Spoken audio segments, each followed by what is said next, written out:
कस्तो परिस्थिति बन्न सक्छ भन्नेतिर पनि छलफल गर्नु उपयुक्त हुन्छ होला। अब न्यायालयको हकमा त चोलेन्द्र प्रधान न्यायाधीशकै राजीनामा गर्नुपर्छ भनेर यो हदसम्मको सर्वोच्च अदालतको न्यायालयको बदनाम भएको त सायद यो इतिहासमै पहिलो रेकर्ड होला नेपाल।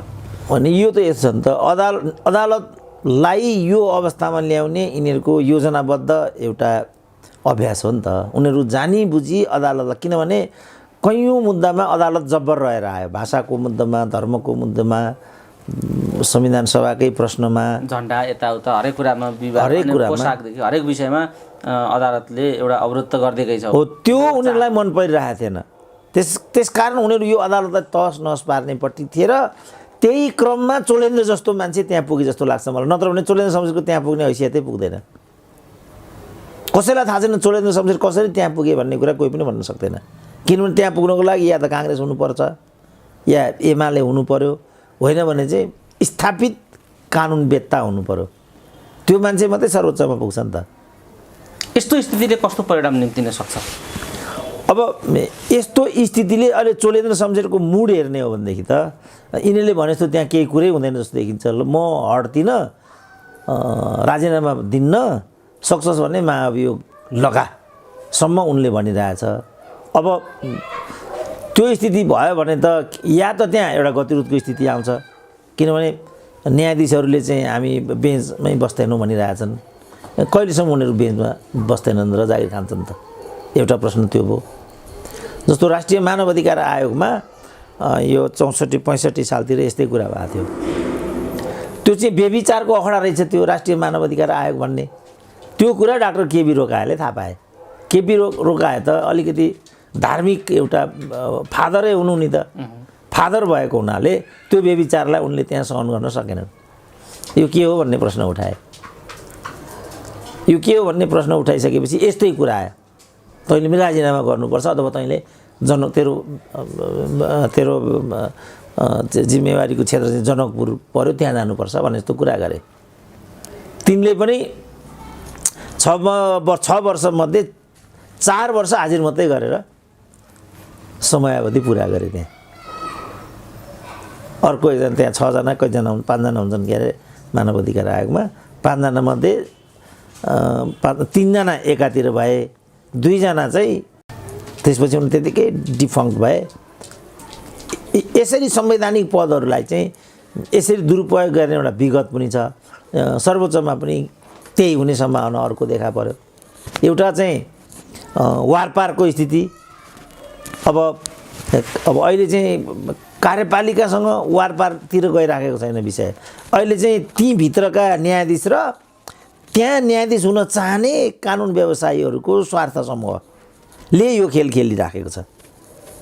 किनभने मानिलिनु 5 जना त्यहाँबाट गए अथवा चोलेन्द्र शमशेर गए भने पनि 2-3 जना न्यायाधीशको त्यहाँ त पद त खाली हुने भयो। त्यहाँ आफ्नो मान्छे पठाउन पाइयो नि त। अब त्यो सर्वोच्चमा सम्पूर्ण न्यायाधीशहरू छन्, माओवादीका चाहिँ न्यायाधीश छैनन्। एउटा फ्याक्टर यो पनि हो कि जस्तो देखिन्छ। अब अहिले त शेरबहादुर त लाचार चाहे हुन्, किनभने यो प्रधानमन्त्री, यो सरकार काङ्ग्रेसको पनि होइन, शेरबहादुरको पनि होइन, यो त प्रचण्डको सरकार हो। फलाना न्यायाधीश बनाउनु भनेपछि त बनाइहाल्यो। जस्तो अहिले त्यो इलामको एउटा फुचेलाई त्यो नेवानीको कार्यकारी अध्यक्ष बनाएछन् नि। अब झलनाथ त उही सिपी मैनाले एक ठाउँ भन्थे अरे, कमरेड यो सिपी झलनाथ भने चाहिँ कस्ता नेता हुन् भनेर सिपी मैनालीले एउटा बेतुक जवाफ दिएछन् अरे क्या। झलनाथ भनेका चाहिँ बग्दै गरेको पहिरोको बीचको घर हुन् भन्दैछन् क्या। अब झलनाथ भनेको त पहिरोको बीचको घर हो। यस्ता चाहिँ गरेर चाहिँ चुनाव जितेर आउनु पर्ने छ त्यहाँबाट। पहिला गणेश रसिकलाई यस्तै गरेर जितेर आए। अब अहिले त्यो युवराज अधिकारी भन्ने त्यहाँका स्थानीय हुन् क्या र, त्यो हिसाबले त्यहाँ अब अहिले गर्दा अहिले नेपालमा एउटा पद पाएपछि के हुन्छ, नाङ्गेझार बनाइदिन्छ समाजले। पछि त उनको त यौन काण्ड परिराखेको रहेछ नेवानीमा, बलात्कारको केस। यस, चर्चित मानिस हुनु नि त्यस्तो रहेछ। त यो तरिकाले हुर्मत लिने र यो तरिकाले पदहरूको किनबेच हुने, यो तरिकाले चाहिँ बन्दोबस्त गर्ने नेपालका प्रशासनिक चरित्रहरू बनेका छन् अहिले। अब सर्वोच्चमा त्यही कुरा हुने भयो। सजिलै चोलेन्द्र शमशेरले हतियार बिसाउनु जस्तो म देख्दिनँ। अब अघि म यसमा के भन्न खोज्दै थिएँ भने कस्तो यसको परिणाम आउँछ त भन्ने सन्दर्भमा त्यस्तो बेलामा कार्यपालिका र न्यायपालिका बिचको द्वन्द्वको रूपमा त यो अगाडि जाने सम्भावना अहिले छैन। किनभने अघि मैले भने नेपाली काङ्ग्रेसले त बचाउ नै गर्छ। किन पनि बचाउ गर्छ भने नेक्स्ट उनीहरूको पार्टीको न्यायाधीश छैन त्यहाँ, नेक्स्ट त उनीहरू विपरीत पार्टी त्यहाँ को मान्छे प्रधान न्यायाधीश हुन्छ त्यहाँ। डाक्टर साहब, यो एउटा अनौठो विषय छ। जस्तो स्वच्छ छविको राम्रो व्यक्तित्व निर्माण गरेको एउटा असल मानिसलाई चाहिँ यो महत्त्वपूर्ण जिम्मेवारीका पदमा चाहिँ किन लगिँदैन? एउटा न एउटा काण्ड लागेको, एउटा न एउटा घटनामा मुछिएको, जस्तो बलात्कारीलाई एउटा ठाउँमा सिफ्ट गर्ने, अर्को भ्रष्टाचारीलाई अर्का ठाउँमा लाने, यस्तै खालका विरोधाभासपूर्ण मान्छेहरूलाई मात्रै किन यस्ता ठाउँमा पुर्याइन्छ? के भएको? यो चाहिँ त राम्रो प्रश्न छ। किन त्यस्तो गरिन्छ भने त्यस्ताहरूकै राज्य संयन्त्र र नेतृत्व जारी छैन त अहिले देशमा। त्यस्ताहरूकै हात, जस्तो मैले कस्तो मान्छे चाहन्छु मेरो सोच अनुसारको मान्छे त म चाहन्छु नि। यो त मानवीय प्रवृत्ति हो नि त। कुनै पनि मान्छेले, जस्तो एउटा जँड्याले कसलाई अगाडि सार्न खोज्छ त?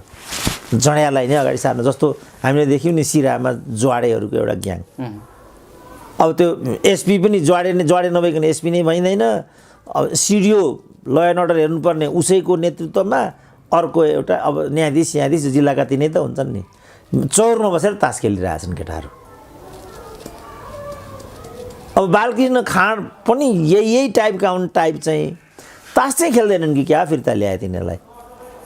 नभए यस्तै हो नि, एक दुई दिन तास छुट्टीमा तास खेलेर के हुन्छ भनेर छोडिदिने। अब बालकृष्ण खाँडकै पृष्ठभूमि यही छ नि त। त्यस्तो नभए त मन्त्री नै भइँदैन नेपालमा। त्यसकारण यस्तो हुन्छ। नभए त जस्तो अब कत्रो बदनाम, त्यसै पनि धराशायी भएको नेवानी, त्यसमाथि जिम्मेवार एउटा राम्रो मान्छे, जस्तो तपाईँले त पटक पटक कुलमानकै नाम पनि लिनुभयो, एउटा जसले त्यसलाई बिउताउन सकोस्, मुर्जाउन सकोस् भन्ने एउटा खालको, त्यसलाई जीवन दिन सकोस् भन्ने खालको एउटा अपेक्षा राखेर धारणाहरू राखिरहेको मानिसहरूको आम चासो चिन्ता पनि नेवानीप्रति भइराखेको बेला यौन दुराचारमा फसेको बदनाम भएको पात्र त्यहाँ लाँदाखेरि फेरि अब त्यो संस्था माथि अझै हुर्मत लिने कुरा चाहिँ तिर राज्य लागेको हो कि संयन्त्र लागेको हो कि भन्ने, त्यसलाई बिउजाउने भन्दा पनि थप हुर्मत लिने धन्दा पो हो कि क्या हो भन्नेमा मान्छेहरूको चिन्ता बढ्न थालेको छ। भनेपछि सबैतिर यस्तो हुँदै जाने कुराले दिने परिणाम के हो त? के त्यसो गर्दा यो राजनीतिक दल, यी पार्टी, यो व्यवस्थाको भलो होला त? अब होइन, यो त यिनीहरू त यो कुरामा चिन्तित छैनन् नि। व्यवस्था, देश, जनतासँग उनीहरू चिन्तित छैनन्। जस्तो त्यो नियुक्तिको बारेमा मैले पूर्व अध्यक्ष कंसाकारको त्यहाँ अध्यक्ष भएर बसेका थिएँ नि, कंसाकार भन्ने, ती कंसाकारको प्रतिक्रिया मैले हेरेको थिएँ, निकै नै सटिक थियो। उनले के भन्थे भने यो नियुक्तिबाट पनि राजनीतिले कस्तो खालको नियुक्ति गर्छ भन्ने कुरा प्रश्न हुन्छ भनेको छ उनले। अब या त त्यहाँ यस्तै किसिमको दुराचारी व्यक्ति नियुक्ति भएर जाने हो, यस्तो दुराचारै भएन भने त्यहाँबाट दुराचारी बनाएर निकालिदिने हो। त्यस्तो विगत छ नि त नेवानीको। त्यही कंसाकारलाई नै पनि चारखालमा पुर्याएको थिए नि त। किनभने कंसाकारको पृष्ठभूमि यस्तो थिएन, ट्यालेन्ट इन्जिनियर थिए, म पनि चिन्छु तिनलाई। अब कसले दशा लागेर हो कि किन त्यहाँको कार्यकारी प्रमुख बनाएर पठाइदियो। त्यसको लगत्तै एकजना ओली भन्ने केटो पनि त्यहाँ कार्यकारी भएको थियो, त्यो त भागेर अस्ट्रेलिया पुग्यो भन्ने म सुन्थेँ। त्यो ओलीलाई चाहिँ यिनै ओलीले नै नियुक्ति गरे हो कि क्या हो? सबै अब यस्तो किन उनीहरू गर्छन्? यसमा दुईवटा कारण छ। एक त त्यहाँबाट डाइरेक्ट कमिसन आउँछ, अर्को कुरा चाहिँ योजनाबद्ध नेवानी सिद्ध्याउने षड्यन्त्रको तहत यो कुरा भइरहेछ। जस्तो अहिले हामी त्यहाँ एयरपोर्टमा जाउँ न, अरू जम्मै जहाजको नाम आउँछ होइन 10-15 मिनटमा, तर नेवानीको नाम आउँदैन नि।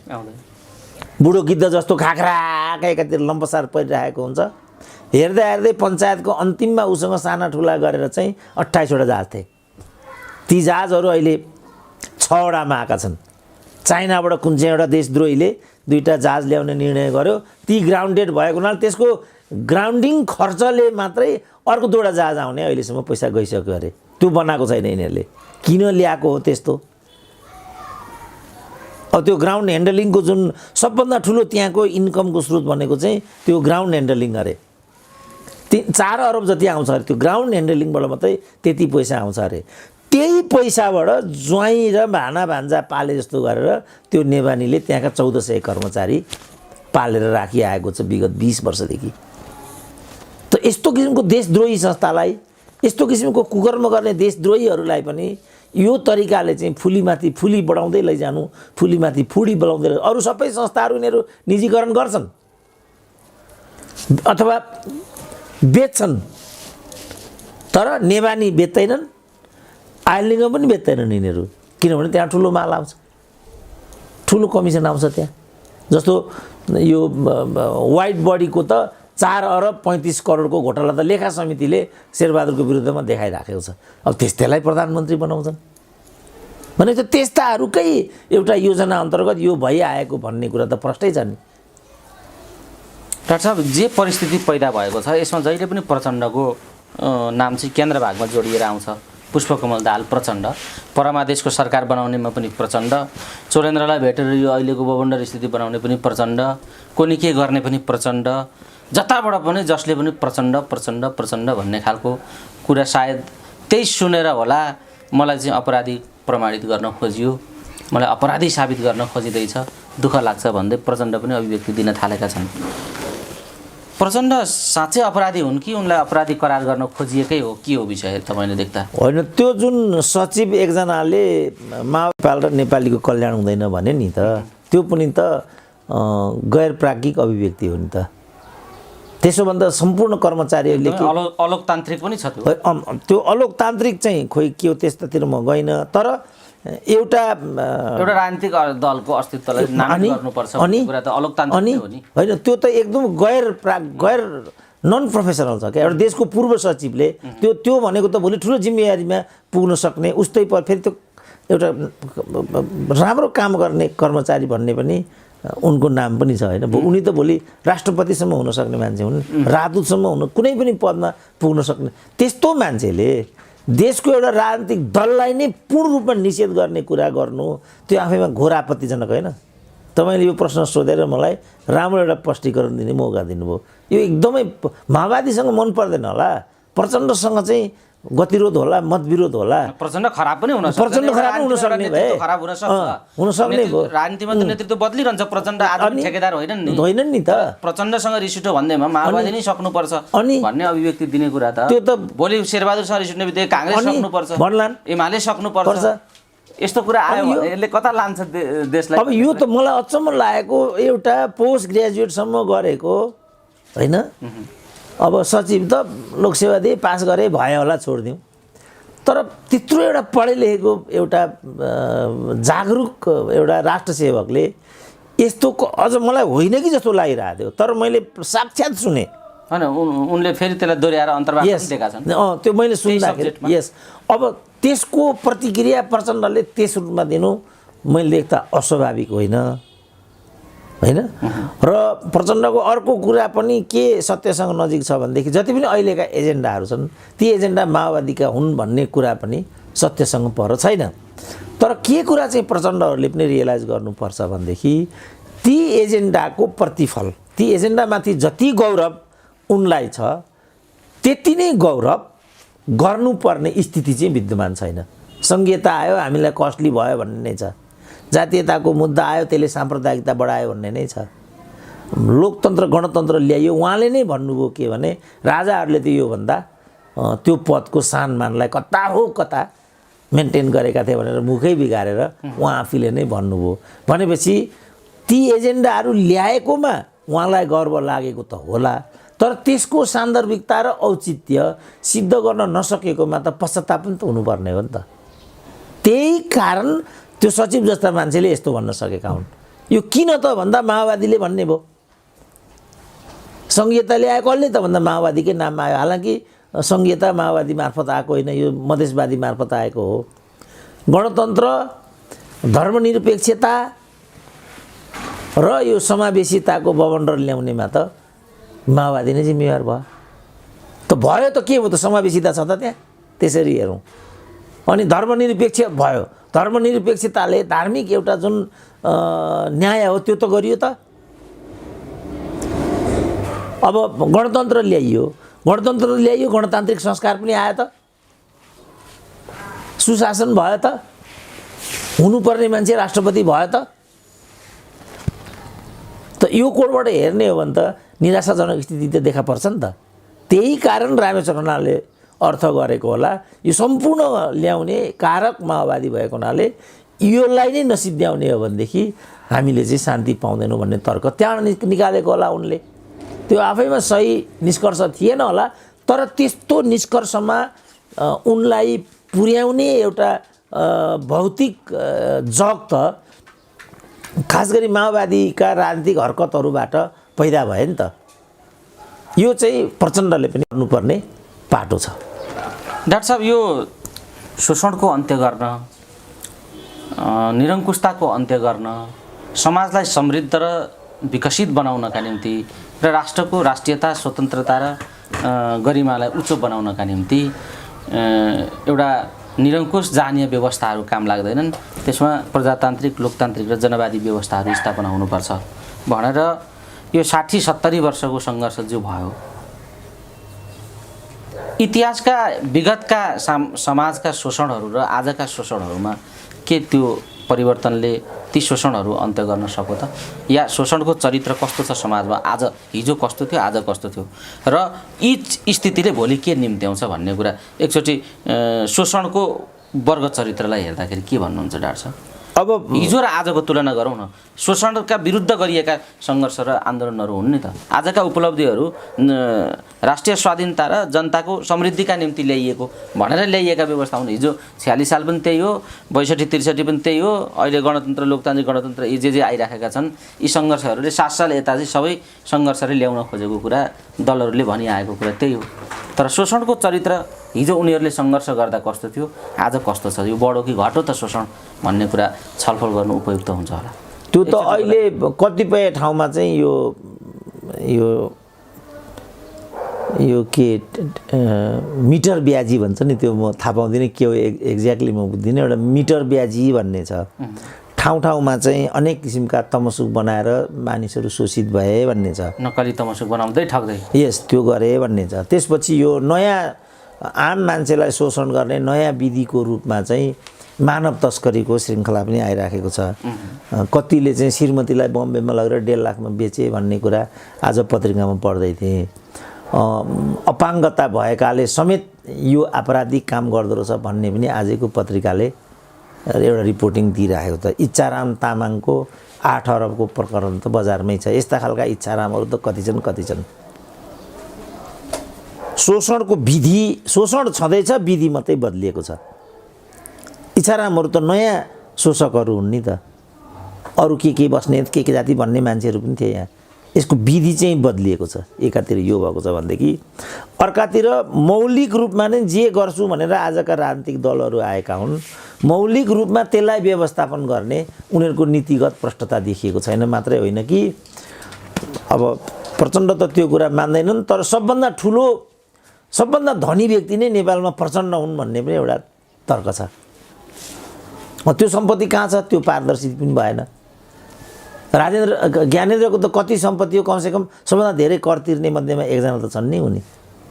तर एउटा व्यक्तिले कति सम्पत्ति राख्ने भन्ने कुरा त लोकतन्त्रमा खास गरी कम्युनिस्ट पार्टी भन्नेहरूले त त्यसलाई त प्रष्ट पार्नुपर्छ होला नि त नीतिगत रूपमा। त शोषणको जग त त्यो हो नि त। अनि शोषक र शोषित बीच हुने टकरावले पैदा गरेको परिस्थितिले विकास भएका सङ्घर्षहरू हुन्। मैले खालि डाक्टर साहबलाई हिजो र आजको तुलना गर्न लगाएको, किनभने यो शोषणको टकरावले, शोषक र शोषितका टकरावले भोलि हामीलाई कहाँ लान सक्ने सम्भावना छ। हिजोकै कुरा स्कुलिङलाई आधार मान्ने, राजनीतिक स्कुलिङ र यो अहिलेको प्रणालीलाई आधार मानेर हेर्ने हो भने हामी भोलि कस्तो भविष्यमा छौँ भन्ने कुरा मैले डाक्टर होइन, त्यसले त प्रष्टै छ नि त। जस्तो विप्लवको आन्दोलन के हो भन्दा continuation of the failure of Prachanda भने होइन त मैले। किनभने जे एजेन्डालाई टेकेर माओवादी जन्मियो, सम्झौतापछि ती एजेन्डाहरू परित्याग गरिसकेपछि त्यो चिहानबाट न विप्लव अगाडि गएका छन् र सामाजिक अन्तर्विरोधहरू कायमै छन्। र जबसम्म सामाजिक अन्तर्विरोधहरू कायम रहन्छन् तबसम्म दिगो शान्ति बन्दैन र जनसङ्घर्ष र वर्ग सङ्घर्षको अवस्था विद्यमानै रहन्छ भन्ने कुरा त एकदम निर्विवाद छ। तर मैले अलिकति यहाँ जोडिहाल्न खोजेको कुरा चाहिँ के थियो भनेदेखि म चाहिँ चाबेलमा सोसियोलोजी पढाउँथेँ अनि यो गणतन्त्र र राजतन्त्रको कुरा आयो। अनि गणतन्त्र र राजतन्त्रको कुरा आएपछि मैले विद्यार्थीलाई सोधेँ तिमीहरूको विचारमा नेपालमा राजतन्त्र छ कि बेलायतमा राजतन्त्र छ भनेर सोधेँ। उनीहरूले एक स्वरले नेपालमा राजतन्त्र छ भने, जबकि त्यहाँ राजतन्त्रात्मक व्यवस्था छ, यहाँ गणतन्त्रात्मक व्यवस्था छ। अब बेलायतमा किन गणतन्त्र छ भनेदेखि राजा पनि कानुनको अधीन हुन्छ त्यहाँ। नेपालमा गणतन्त्र त छ तर नेता र त्यसको पेरिफेरीको व्यक्तिमाथि कुनै किसिमको कानुन लाग्दैन। राष्ट्रपति हुनको लागि नेताको स्वास्नी हुनु पर्याप्त छ, सभामुख हुनको लागि नेताको स्वास्नी हुनु पर्याप्त छ, हाउसमा पुग्नको लागि पनि तिनै कुराहरू छन्। भनेपछि राजतन्त्र भनेको त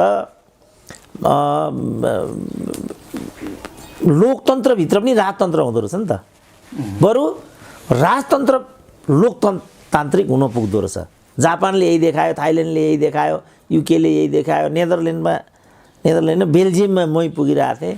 एउटा सानो फुचे केटो चाहिँ साइकल चढेर आयो। फुचे केटो भने भाइहरूकै उमेरको 32-35 वर्षको, साइकल सुई चढेर आयो अनि यो बास्केटबल यो ब्याडमिन्टन ग्राउन्डमा छिर्यो। अनि मलाई लाने साथीले के भन्यो भने सर यो चाहिँ यहाँको राजकुमार हो भने। अब अहिले हाम्रो दुर्गा परसाईले चढ्ने गाडीसम्म 8 करोडको भन्ने आयो। 8 करोडको एउटा मान्छेले चढ्ने गाडी, जहाँ एउटा एक थोपो पेट्रोल बन्दैन, एउटा मोटरको पार्ट बन्दैन। अब नेताहरू त 1 करोडभन्दा मुनिको गाडी नै चढ्दैनन्। त्यसकारण यो सामाजिक अन्तर्विरोध र धनी गरिब बिचको यो फासला रहँदासम्म त वर्ग सङ्घर्षको र सामाजिक द्वन्द्वको गुन्जायस त अनन्तकालसम्म रहिरहने भयो। त्यसरी हेर्ने हो भने त हाम्रो राजन कार्कीको किताबले भने जस्तो ज्वालामाथि उभिएको देश हो, ज्वालामाथि मुखमाथि उभिएको समाज हो हाम्रो। त्यो ज्वालामुखी कुन बेला विस्फोट हुन्छ र त्यसले हामीलाई खाइदिन्छ त्यो केही पनि भन्न सकिँदैन। जुनसुकै बेला त्यसले खाइदिन सक्छ हामीलाई। हाम्रो समाज मैले लेख्दा त्यही ठाउँमा छ। जसरी अहिले राजनीतिक रूपमा एउटा खालको गतिरोध देखिएको छ, जो अर्ली इलेक्सनमा जान सक्छन् देउवा भन्ने खालको चर्चा पनि छ। एकातिर देवगुरुङहरू देउवाले राजीनामा गर्नुपर्छ, एमसिसी गर्ने हो भने भनिराखेका छन् देवगुरुङ। शेरबहादुर देउवाले भनिसके एमसिसी पास हुन्छ। अब गठबन्धनको भविष्य कस्तो हुन्छ त भन्ने प्रश्न अहिले खडा भएको छ। यस्तो बेला डाक्टर साहबले कस्तो सम्भावना देख्नुहुन्छ यो सरकार देउवाको निरन्तरताको स्थिति र गठबन्धनको स्थिति कता मोडिन्छ होला यो विषय? अब पालो प्रचण्डले धोका खाने खालको छ। किनभने विगत समयमा प्रचण्डले के गरे भनेदेखि आफ्नो यो वातावरणलाई प्रयोग गरेर चितवनबाट छोरीलाई चुनाव जिताइसके, जिताउने वातावरण मिलाए। शेरबहादुरले काङ्ग्रेसको गढ हुँदाहुँदै पनि चितवन सेक्रिफाइस गरे। प्रचण्डले शेरबहादुरसँग को राजनीतिक लाभ लिएर प्रधानमन्त्रीत्व भोग गरिसकेपछि उनले चाहिँ एमालेसँग गठबन्धन गरे र चुनावमा चाहिँ काङ्ग्रेसलाई नै पराजित हुने खालको पृष्ठभूमि तयार पारे। यो हिसाब त शेरबहादुरले प्रचण्डसँग लिनै छ। यदि यो कुरा सोचेर शेरबहादुर अगाडि आयो भने कुनै पनि बेला गठबन्धन टुट्न सक्छ र त्यो प्रचण्डको विरुद्ध लक्षित हुन सक्छ।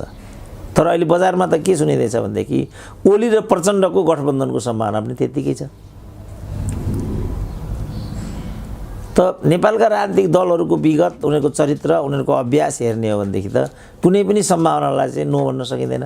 सबै सम्भावनाहरू चाहिँ खुला छन् र उनीहरूले यसलाई राजनीतिमा स्वाभाविक रूपमा लिनुपर्छ भन्ने मानक पनि खडा गरिसकेको स्थिति छ। राजनीतिमा जे पनि सम्भव हुन्छ भन्ने परिभाषा गरिसकेका छन्। जहाँसम्म एमसिसीको कुरा छ, किनभने अन्तर्राष्ट्रिय एउटा आयाम यसमा आकर्षित हुन्छ। त अमेरिकालाई निषेध गर्न सक्ने स्थिति दुई कारणले छैन। पहिलो कारण त के भने यो एमसिसी भन्ने चिज देवगुरुङले जति नै हल्ला गरे पनि यो ठ्याक्कै माओवादीले गरेको हो। त्यस्तो बेलामा एमसीसीलाई जीवन मरणको प्रश्न माओवादी किताले बनाउनुकै मैले लेख्दा कुनै अर्थ बन्दैन। अब झलनाथ इत्यादिको कुरा गर्ने हो भने रामकुमारी झाँक्रीले तिमीले जे भन जे गर तर यो त हुन्छ भन्ने नै राखेको स्थिति छ। त यसले पनि के देखाउँछ भने एमसीसी कसैले रोकेर रोकिँदैन, एमसीसी हुन्छ गर्नमा यिनीहरू कृत सङ्कल्पित भएर लागेकै छन्। बाहिर प्रोपोगन्डा चाहिँ फेरि सरकार बनाउँदै र ढाल्दै गर्ने कुराले चाहिँ एउटा आफ्नो पार्टीको अध्यक्षले प्रधानमन्त्री बनाउने, गठबन्धनको त्यही पार्टीको अर्को नेताले चाहिँ राजीनामा माग्ने भनेपछि यो गाई यात्रा चाहिँ के हो, यसले कता लान्छ भन्ने कुरा मात्रै मैले डाक्टर साहबलाई। यो त यिनीहरूको के पार्टी विभाजनतिर हो, माओवादी फेरि विभाजन हुने दिशातिर त्यो सम्भव छैन, हुँदैन होइन। किन प्रचण्डले खुल्लम खुल्ला भनिसकेको छ उही रूपमा एमसीसी पास हुँदैन। यसको मतलब के भयो भने जस्तो महाकालीका बेला पनि यिनीहरूले यही भनेका थिए नि त, एउटा सङ्कल्प पास गर्यो हाउसले र माओवादी महाकाली संशोधित भयो भन्ने एउटा नाटक रचे त्यहाँ, तर कहिले पनि त्यो सङ्कल्प प्रस्ताव चाहिँ व्यवहारमा गएन। यहाँ पनि त्यही हुन्छ, प्रचण्डले भने बमोजिम नै हुन्छ। एमसीसी हुबहु पारित हुँदैन, किन एमाले हुँदाखेरिको आयोगको अध्यक्षको हैसियतले झलनाथ खनालले पनि त्यो पास हुँदैन भनेको छैन। यी आपत्तिजनक भएको हुनाले यी अंश चाहिँ हटाएपछि मात्रै एमसीसी पारित गर्नुपर्छ भन्ने सुझाव छ र यिनीहरू त्यसलाई डेन्टिङ पेन्टिङ गरेर अमेरिकाले ती सब कुरा संशोधन गर्ने चाहिँ सहमति दिएको हुनाले परिवर्तित एमसीसी पारित गर्ने निर्णय गरियो भन्ने ठाउँमा यिनीहरू आउँछन्। त्यसकारण मैले चाहिँ के भनेको छ भनेदेखि पहिलो कुरा यो एमसीसी गर्ने जो अपराधीहरू हुन् ती अपराधीहरूलाई नङ्ग्याउनुपर्छ। यो कसले गरेको पहिला यो चिज बाहिर ल्याउनुपर्छ। त्यसपछि यो गर्ने हरकत कर्ता दण्डभागी हुन् कि होइनन्, किनभने यस्तो महत्त्वपूर्ण कुरा उनीहरूले कुन रूपमा ल्याउनु पर्थ्यो भने यसरी अमेरिकासँग चाहिँ सम्झौता यो शर्तको आधारमा गर्ने भन्ने सरकारको सोचाइ छ। यसलाई एउटा सार्वजनिक बहसको रूपमा लागि ल्याइएको छ भन्ने कुरा बाहेक जहाँ अहिले एमसीसी अगाडि बढिरहेछ, बल्कि 9-10 अरब त यसमा खर्च भइसक्यो नि। त्यहाँ याके नीतिमा चाहिँ कार्यालय नै छ यसको, ऊ त्यहाँ नुवाकोटमा चाहिँ जग्गा अधिग्रहण गरिसके। अब हामी यहाँ एमसीसी हुन्छ कि हुँदैन भनेर देवगुरुङ राजीनामा मागिरहेछ। अब कसरी ऊ अर्थ मन्त्रालय अन्तर्गत त्यसको विभागै छ, त्यहाँ बजेट राष्ट्रिय बजेटमा त्यो छुट्टिन्छ। अब अहिलेको त बजेट मैले लेख्दाखेरि त्यो बजेट हेर्न पाइएको छैन। वर्षमानका 4वटा चिठी पनि फाइलिङ गरेकै छ। त अहिले हामी चाहिँ यो डिबेट भनेपछि यिनीहरूले यो एउटा प्राविधिक प्रश्नको रूपमा मात्रै यो किनको नि सार्वजनिक रूपमा छ। त्यो प्राविधिक पक्षलाई यिनीहरूले कसो गरेर यिनीहरू मिलान गर्छन् र एमसीसी नगरी मैले लेख्दा यिनीहरूले छोड्दैनन्, गर्छन्। किन यो भइसकेको छ, यो त अपरेसनमै गयो, 20% त एक्सनमै गइसकेको छ यो त। अब हामी यहाँ अहिले डिबेट गरिरहेछौँ। होइन, हामी डिबेट गरेको भन्दा पनि एमसीसी गर्ने हो भने देउवाले राजीनामा गर्नुपर्छ भनेर देवगुरुङले यो के भनिराखेका छन्, देवगुरुङ प्रचण्ड के भनिरहेछन् भन्ने कुराको एउटा चर्चा उठाइएको मात्रै हो। डाक्टर साहब, हामी कुराकानीको अन्तिम चरणमा छौँ। जाँदै जाँदै जे परिस्थिति र सन्दर्भहरू विकास भएका छन् र हामीले केन्द्रित रहेर छलफल गऱ्यौँ, यही पेरिफेरीबाट समग्रमा आम दर्शक श्रोताहरूलाई जाँदा के भन्न चाहनुहुन्छ? यो परिस्थिति कतिको पेचिलो र जटिल परिस्थिति हो अहिले? यो त जटिल नै छ, किनभने करिब केपी ओली सरकार हटाउनुको औचित्य पुष्टि नभइसकेको एउटा स्थिति हाम्रो अगाडि आइपुग्यो। हामीले त सुरुदेखि नै भनिराखेका थियौँ कि यो जुन प्रक्रिया हाम्रो अगाडि आइरहेको छ यो प्रक्रिया ठिक छैन है। यसले चाहिँ किनभने यो दुई कारणले ठिक छैन। पहिलो कारण भनेको चाहिँ हामीले मत दिएको भने चाहिँ वाम एकताको लागि हो। दोस्रो भनेको चाहिँ हामीले चाहिँ राजनीतिक स्थायित्वको लागि हामीले मतादेश दिएको हो। त्योभन्दा पर दलहरू जाने हो भनेदेखि ताजा जनादेशमा जानुको कुनै पनि विकल्प छैन। त्यो सही हो कि गलत हो त्यसमा डिबेट गरौँला, तर लोकतन्त्रमा सुप्रिम चाहिँ जनता नै हुन्छ। यही संविधानले पनि जनतालाई सोभरेन मानेको छ। जनता सोभरेन हुन् भने उसले दिएको आदेशलाई आफू खुसी विचलन गर्ने। अब काङ्ग्रेसको विरुद्धमा जनमत लिएर आउने अनि काङ्ग्रेसलाई नै प्रधानमन्त्री बनाउने भनेपछि यो लोकतन्त्रको अनुकूल छ? यो कुनै पनि हिसाबले लोकतान्त्रिक आचरणको अनुकूल नभएको हुनाले यो गल्तीलाई जति लामो हामीले बरकरार राख्छौँ त्यसले केपी ओलीलाई मात्रै फाइदा पुर्याउँछ। काङ्ग्रेसको ग्राफ धेरै तल आउँछ, जति यो समय घर्किन्छ काङ्ग्रेसको ग्राफ उति नै तल आउँछ। प्रचण्डले कस्तो खालको क्षति बिहोर्नु पर्ने हो त्यो अहिले आकलन गर्न सकिँदैन। घातक क्षति बिहोर्नु पर्ने कुरा भयो भने त्यसले त प्रचण्डलाई पनि फाइदा गरेन। त्यसकारण हामीले अहिलेदेखि वार्न गरेर के भनेको भने यो बाटो चाहिँ उनीहरूको लागि आत्मघाती हुन्छ। होइन भने काङ्ग्रेसको त स्वतः 2/3 नजिक उसको परिस्थिति बनिरहेको थियो। अब शेरबहादुर एउटाले आफू प्रधानमन्त्री हुने फाइदाको लागि सिङ्गो पार्टीलाई चाहिँ त्यसरी झोसी दिने नैतिक हैसियत, राजनीतिक हैसियत राख्छन् कि राख्दैनन् र आम कार्यकर्ताहरूले त्यसलाई कसरी हेरेका छन्। माओवादीका कार्यकर्ताहरू पनि मैले यही भन्नु छ, शेरबहादुरका काङ्ग्रेसका कार्यकर्तालाई पनि मैले यही भन्नु छ। माधव नेपालहरूलाई चाहिँ किन माधव नेपाल चाहिँ एउटा अलिकति एउटा प्राज्ञिक र एउटा चारित्रिक छविको नेता भएको हुनाले यो के गरेको भन्ने प्रश्न त्यहाँ पनि म तेर्स्याइदिन चाहन्छु। के त उहाँले जो 4 जना मान्छेलाई मन्त्री बनाउनु भयो के ठुलो विजय हासिल गर्नुभयो त्यसमा? कुन सा चरित्र तपाईँले त्यहाँ देखाउनु खोज्नु भएको छ? यो कृष्ण गोपालको चरित्र र रामकुमारीको चरित्र, बा गोकुल बास्कोटाको चरित्र र केपी ओलीको क्याबिनेटमा प्रेम आले मन्त्री हुँदाको चरित्र र अहिले मन्त्री हुँदाको चरित्रमा के तात्विक भिन्नता छ? यस्तो काम गर्नु हुँदैन। यसले आत्मघात गर्छ र सबैलाई यसले चाहिँ विनष्ट गर्छ। यो बाटो नजाउँ, सही एउटा लोकतान्त्रिक आचरणमा हामीहरू आउँ र लोकतान्त्रिक छवि निर्माण गर्न सकौँ। मैले चाहिँ अन्त्यमा सबै राजनीतिक दलहरूलाई भन्ने विषयवस्तु यही नै हो। हवस् डाक्टर साहब, समय दिनुभयो। यो महत्त्वपूर्ण समय र संवादका लागि यहाँलाई धेरै धेरै ल हवस्, धन्यवाद।